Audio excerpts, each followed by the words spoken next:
All right, so what do we have today? Today we have the Freewing A-10 64 millimeter.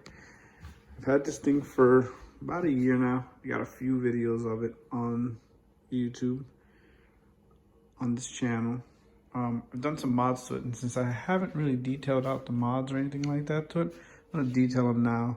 And because we're in a quarantine situation, I'm gonna do some mods to the bottom, a little bit of paint.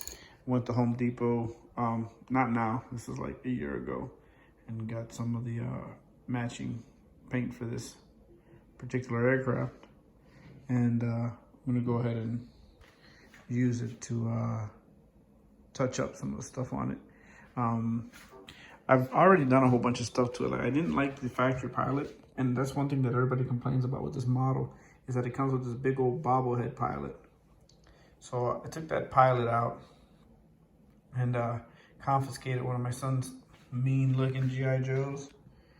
And I put them in there. And from a distance, I mean, looks about the right size. It probably should be a little smaller, but looks pretty good to me. Definitely has a A-10 mean mode to them, right?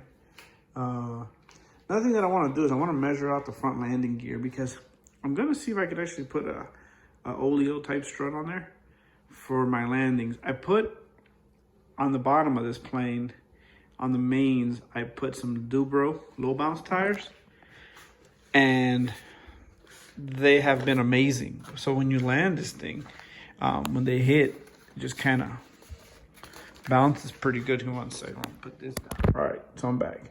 So here you see I have Dubro low bounce tires on this, and that really helped out with a lot of the landings.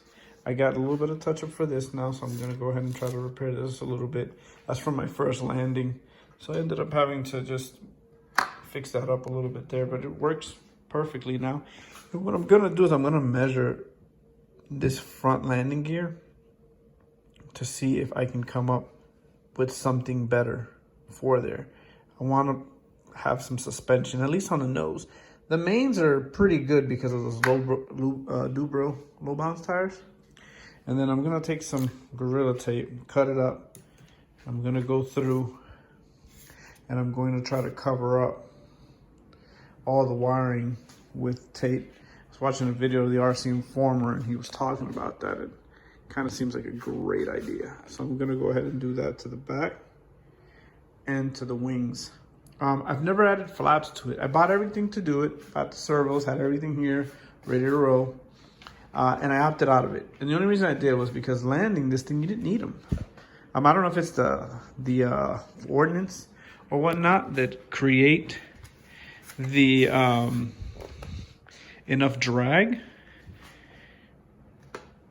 or if it's just the plane itself that's real floaty. It doesn't really need it. Another thing with this plane is throws. They need to be dialed down a lot, especially on the ailerons. Elevator, not so much, but I did dial it out in plenty. The ailerons needed it a lot.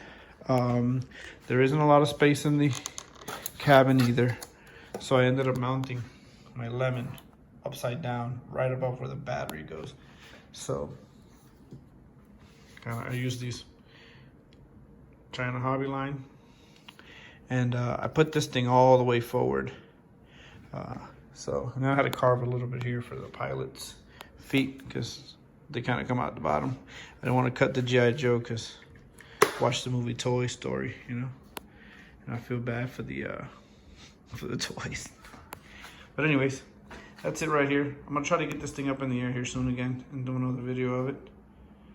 So it's a good model though, and this is the one with the 12 bladed fans back there. Painted all that on the inside there. Make it look a little nicer because that comes gray. But other than that, it's a good flying model. All right. LJ Hobby Life, out.